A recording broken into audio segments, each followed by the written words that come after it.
Welcome to episode 30 of the Ben Briggs podcast. I am Ben Briggs. It's Tuesday, the 20th of August, 2019. And we're going to be starting with a bit of a rant today, people. I know. We're kicking it off straight away. I'm fucked off.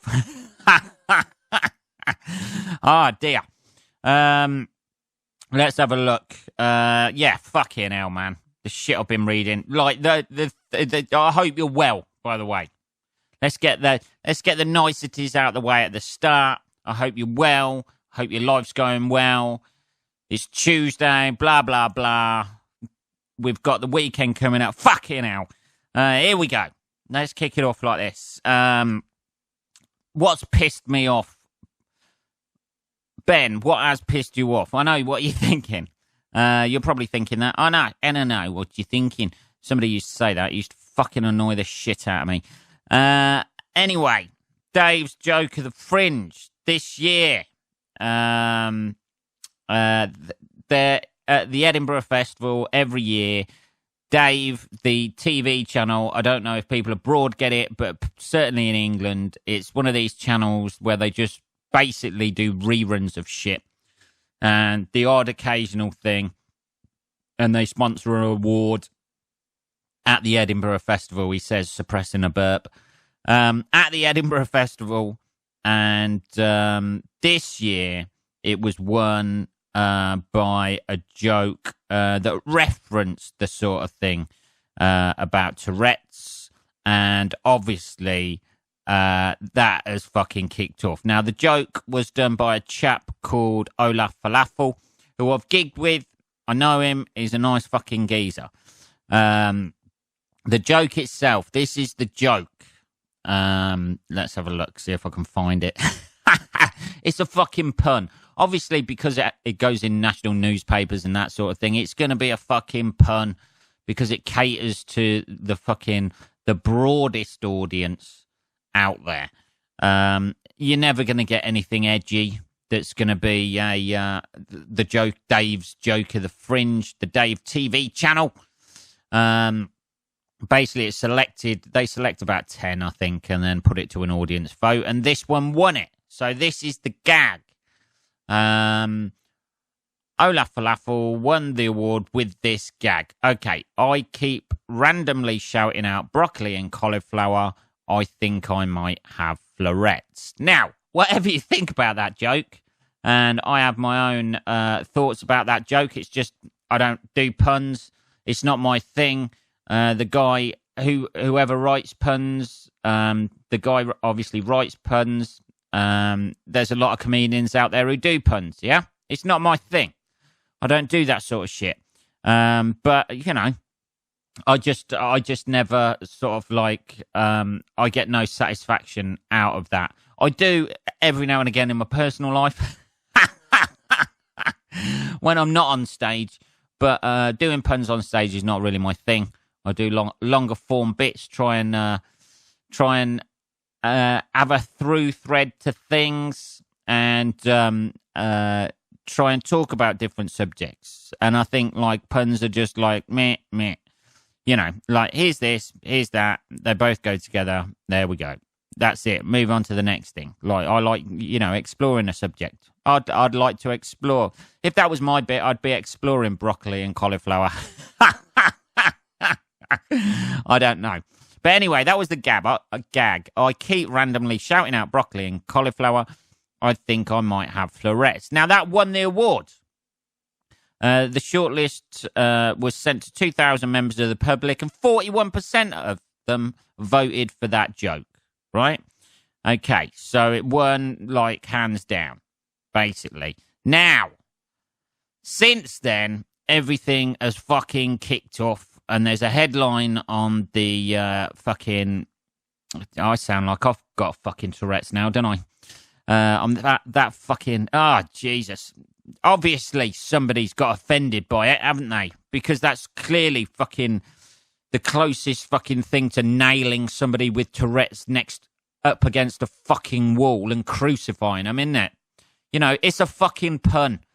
But there's a headline in the on the BBC website, BBC News website, that says Edinburgh Fringe, Tourette's charity wants apology over award-winning joke. They want an apology for that fucking joke. That's what they want. That's because apparently that joke, the cauliflower and broccoli joke, I think I might have Tourette's, is somehow demeaning to what the fuck is going on. You know, somehow that is... Everyone with Tourette's is going to get lynched because of that fucking joke. One of the panelists who shortlisted said it's a good one. It's a pun. Every kind of person recognises it as that. Susan Dobson, this is the person, said her charity had been about to launch a campaign to stop using Tourette's as a punchline, which unfortunately has come about a week too late. The chief executive of UK's Tourette's Action charity said the rubbish joke had brought shame on Dave. Fucking hell. I mean, Jesus, it's a fucking pun. Miss Dobson said the charity's helpline had several calls on Monday from parents of children with the syndrome who were angered and upset by the joke. That's fucking bullshit. Nobody fucking rang that line. She's got a bit of free fucking advertiser for a fucking charity that she can fucking put out there. You can help me out as well, fucking Susan Dobson, if you want, because I'm swearing more just reading about you.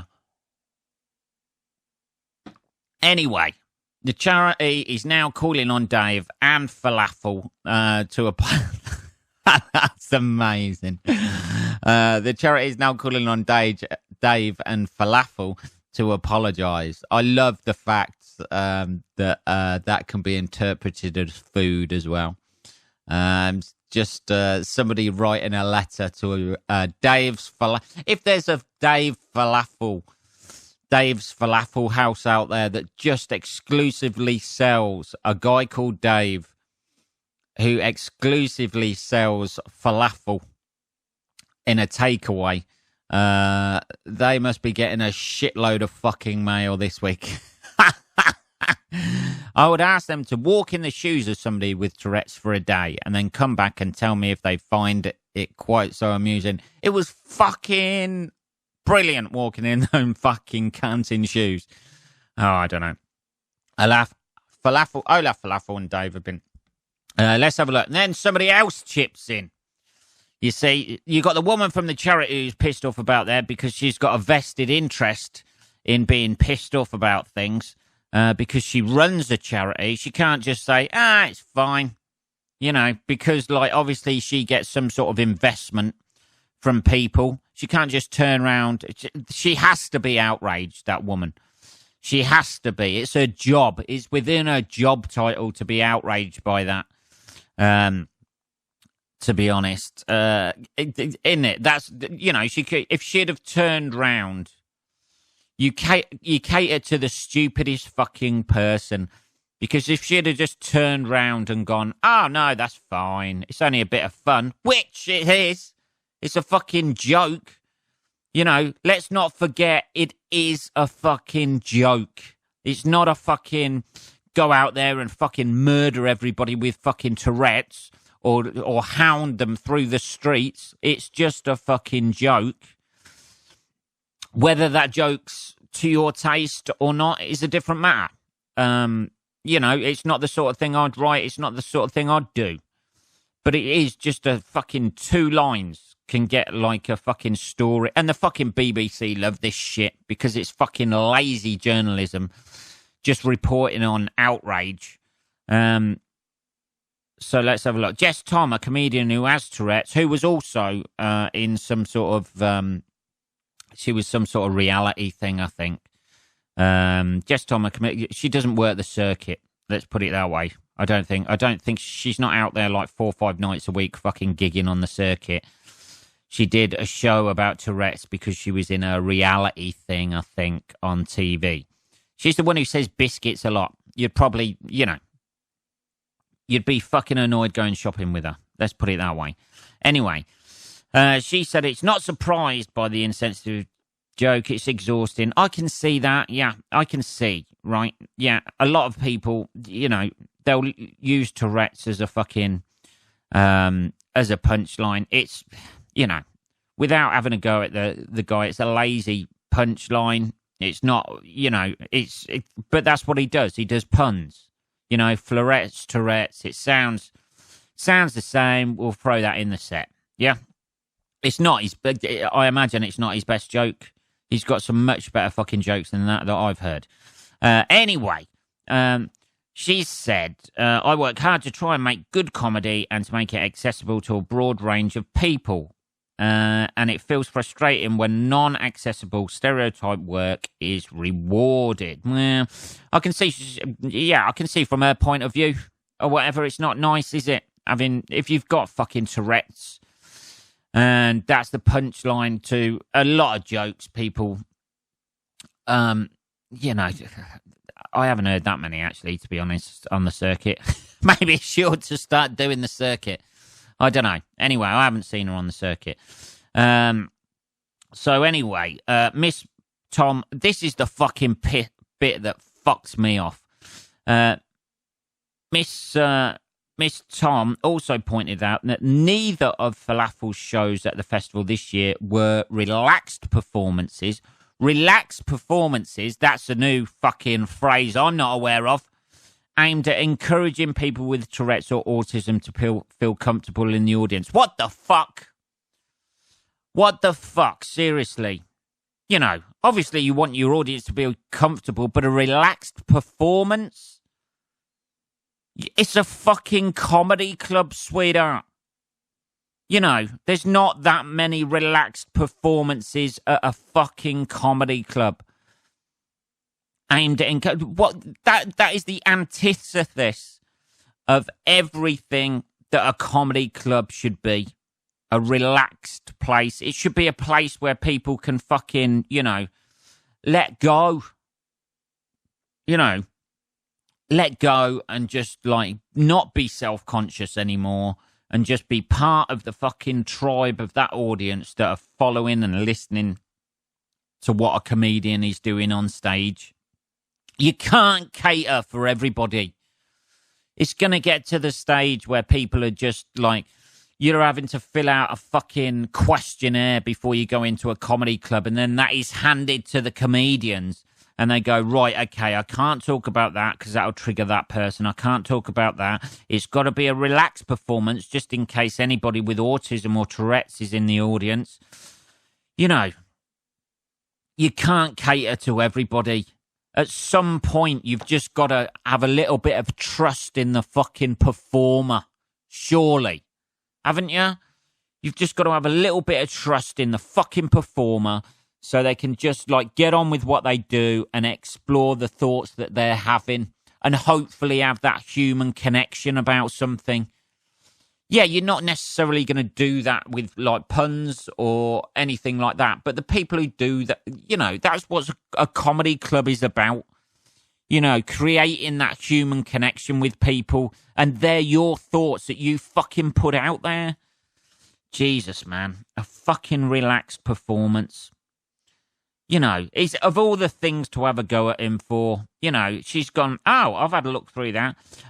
Olaf Falafel, who claims to be Swedish 8th funniest comedian, said it was fantastic honour to win. Is a fucking, who claims to be, it's a fucking character, you pricks. At least do your fucking research.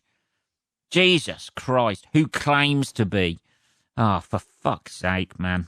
It's just, it's fucking lazy journalism. It's somebody who works for a charity getting free fucking advertising by being fucking outraged. And then there's another comedian going against a comedian. It's not like he's fucking, you know, saying lynch them all. Jesus, it's a fucking pun. That's all it is. It's florets sounds like Tourette's. Jesus, man. What the fuck is... And comedians going against other comedians because they don't do that thing. She has built a fucking career off of having Tourette's, if anything.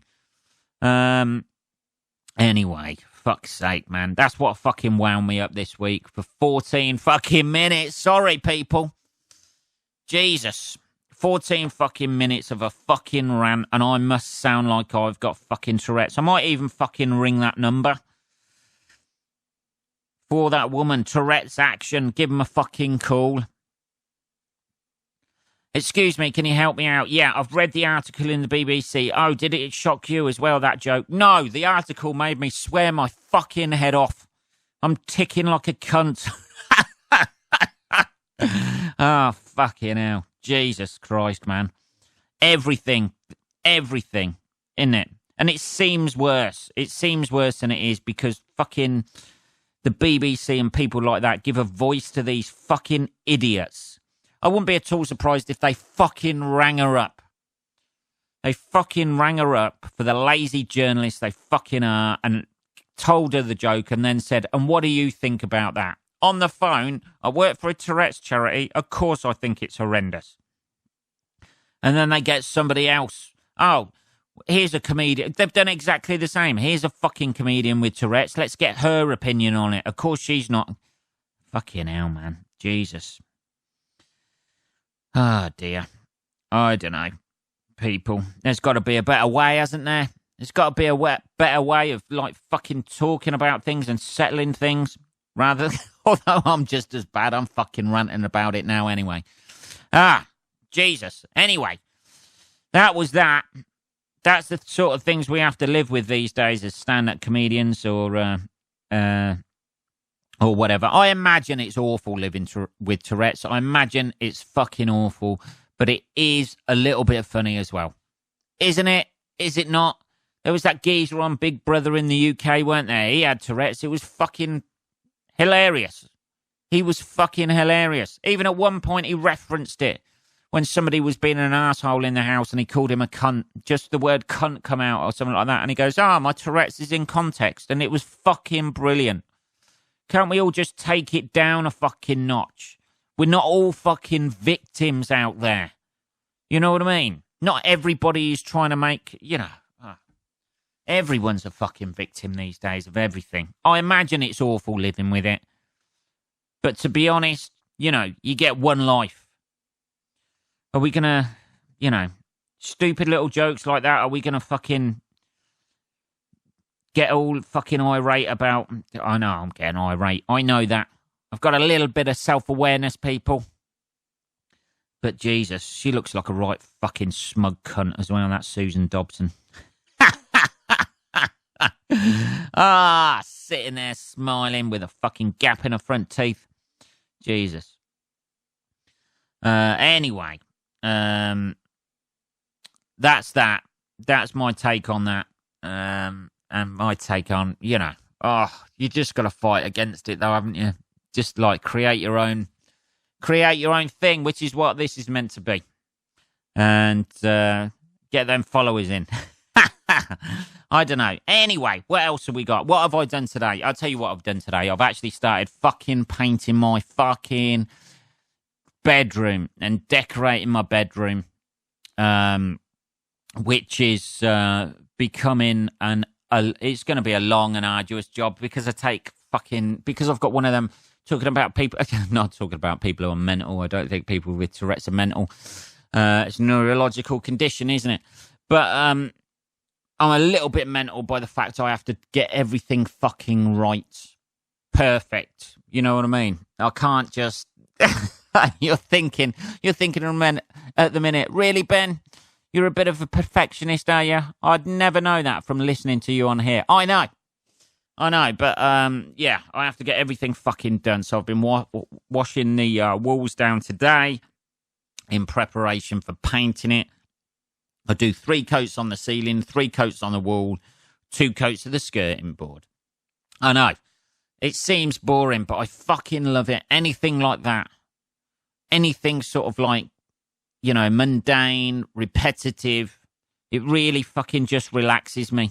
I tell you what, that's what have they tried that sorting to help as therapy with Tourette's? Just doing something mundane, boring, and fucking, it just relaxes me no end. Obviously not that much, because I've just gone on a fucking 17-minute rant about that fucking Joker the Fringe thing.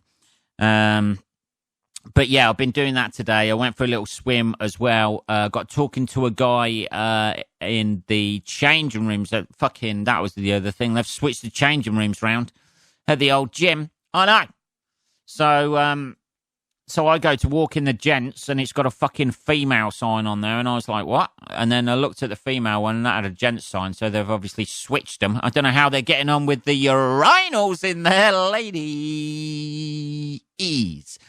I don't know whether they're having to piss into the urinals or whatever, because there was only one sit-down toilet in there, unless they've completely changed it. But maybe that's the thing. Maybe that is a 2019 thing. That's what they're going to do at the gym. Now, every month they just swap it round. Hey, we haven't got labels on the changing rooms anymore. Everybody can use whatever changing room they want to use anyway. So, yeah, there was clearly people not looking at the signs on the gym door because a few ladies walked into the changing rooms. I got chatting to a geezer. Well, the geezer got chatting to me in the fucking changing rooms when he was start fucking bollock naked, which was nice. Do you want to put a towel on or something there, me old booty? I asked. That's what I said. Do you want to put a towel on or something, mate? If you're going to engage in conversation with me, at least tuck the old ball bag away. You know, cover it over, sweetheart, for me. So I went for a nice little swim in a sauna, and then recommenced with the old decorating. So we're getting there. So that's pretty much my day. I've been trying to take it a little bit easy at the start of this week because I've got Thursday, Friday, Saturday, Sunday, Monday gigging. So I know that's going to be a bit of a fucking hell towards the end of the week. Because they're all over the place. I think I'm in Hull. Where am I? Let's have a look. Where am I? Motherfucker. Where am I? I'm in Birmingham, Hull, Ipswich, fucking Cambridge, and Norwich. Yeah, that's the so a bit of an east side weekend. Apart from fucking Hull, obviously, which is up north somewhere. Anyway, also, we have a fucking question. I had a question come in this week after what I was talking about last week on the old podcast about my fucking the songs I listened to on the way to my fucking gigs. And somebody, I won't say who it is, but long time listener, first time writer, has said, you mentioned music in your car on the way to the gig. What's on your playlist? Fucking hell. This person is obviously thinking I am more technologically advanced within my car with the playlist, because that's what all the cool kids have. Isn't it? You got your own little playlist you made up, don't you? Something for a bit of easy listening, something to get pumped up, something for a bit of love making. I don't know. I don't know what you people do out there these days, because I just listen to fucking CDs. And most of my CDs stem from the fucking 90s. So I've got about 100 CDs in my car. In the right-hand side of my car, which is the ones I listen to mostly, I have Rage Against the Machine album, just for a bit of fucking wind it up and go, Killing in the Name of and all that shit on it. I have What's the Story, Morning Glory. I have definitely Maybe by Oasis. What else have I got in there? Dookie by Green Day. The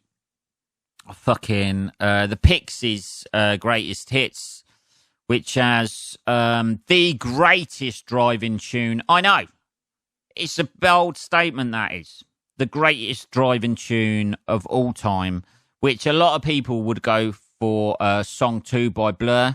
Not a bad driving tune, yeah? Not a bad driving tune. But the Pixies Wave of Mutilation is the fucking greatest driving tune when you've got your foot down, you're going around little back lanes, just clipping them like little hedges on those single track roads.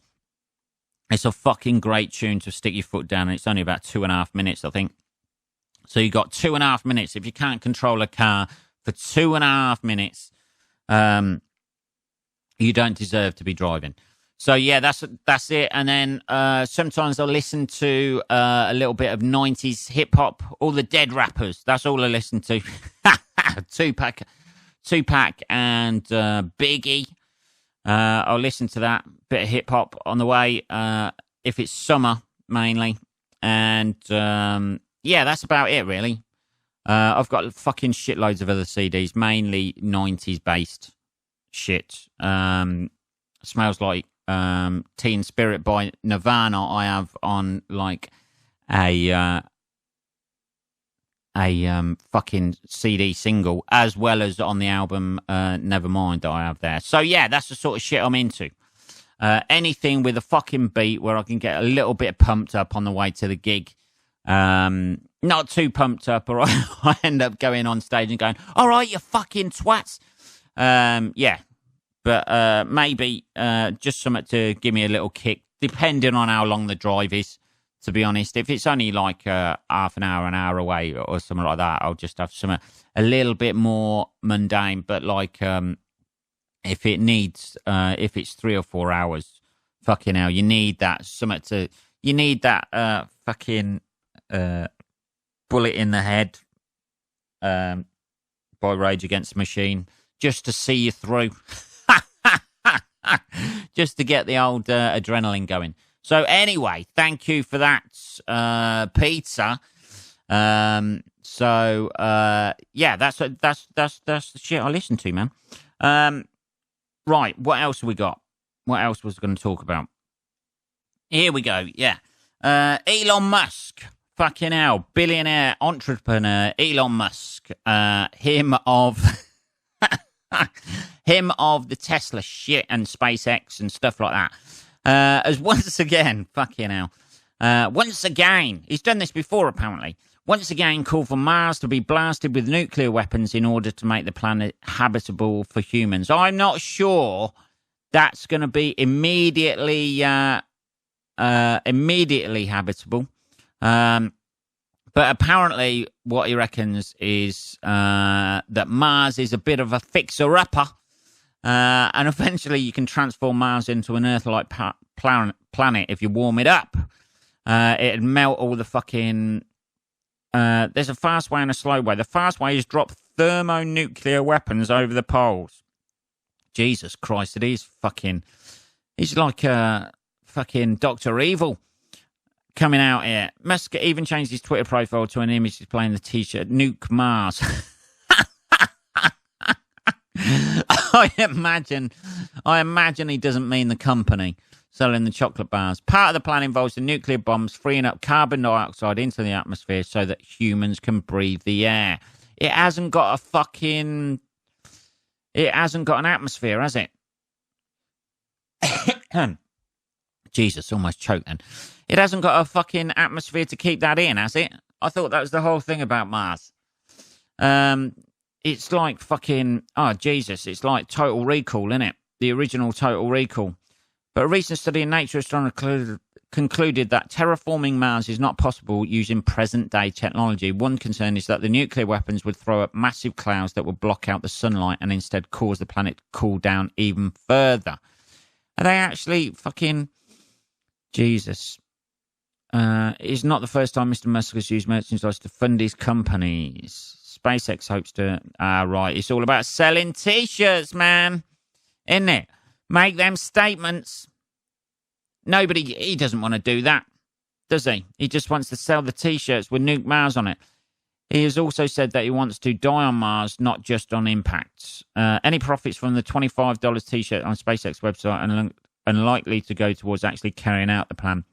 Instead, more near-term launch projects will like... Fucking hell, yeah. So it's just... Is that it now? Yeah. Okay. So he said we ought to nuke Mars to terraform it into a planet where humans are habitable, and then gone, and here's the T-shirt. Fucking hell. Jesus. And I've just fell for it as well, haven't I? Fucking hell. I've just fell for it as well. That is fucking genius fucking marketing ploy. Isn't it? Say something horrendous and then sell a T-shirt about it. Nuke Mars. People would fucking buy that shit as well, wouldn't they? The Boring Company sold $5 million worth of flamethrowers in just 48 hours to help finance the tunnel digging venture. What, in 2018? Must use merchandise to fund his companies. Yeah, that is what he's doing, man. Because he's essentially just tweeted that thing, and then T-shirt soon, and then the next day the T-shirt comes out. Nuke Mars. I'm not sure that dropping a nuclear bomb, nuking Mars, would actually make it habitable for humans. Surely there'd be the, people still ain't living in fucking wherever it is, are they? Wherever that fucking, Jesus. Fucking Chernobyl. That's what I'm on about. People are still not living there, are they? And when was that? 80s? That was the fucking 80s or whatever, wasn't it?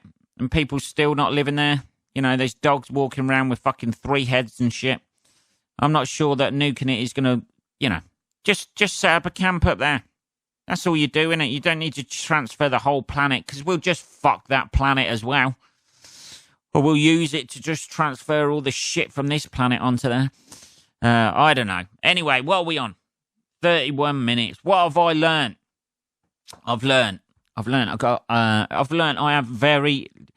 This episode, I have learned, it's a bit shambolic ended. This episode, I have learned that I have very little fucking time for people who get offended by fucking jokes, by puns. Maybe, if you don't, maybe just don't listen to it. Don't read that. You don't have to react to everything. Just go, it's not. Nobody does that anymore, do they? That's the thing. Nobody hears a joke and goes, that's not for me. No, they have to be fucking outraged or offended by it. They can't, there's no fucking grey area. That's one thing I've learned. There's no fucking grey area. Even when it comes to lame little puns like that, there's somebody out there who will be offended by fucking anything. One thing, that's what I've learned. And the second thing I've learned is don't trust Elon Musk, because he's probably trying to sell you a fucking T-shirt. If he says something outrageous, he's got a fucking T-shirt. He's tie-dyeing some fucking material somewhere. Anyway, that is episode 31. I fucked it up at the start. I'm sure I said episode 30 at the start, didn't I? Episode 31. If you want to subscribe to this, you can subscribe on the Podbean website and Apple Podcasts. If you want to message me, like somebody did this week, and get your question answered, that you can message me at podcast. Fucking hell, this is shambles. Podcast at benbriggs.co.uk. Have a great week, people. I shall be back on Saturday with episode 32, even though I wrote 30 on the fucking thing. Jesus, I wrote that down earlier. So I'll be back, I'll be back on Saturday. Have a good week, people. Take care, motherfuckers.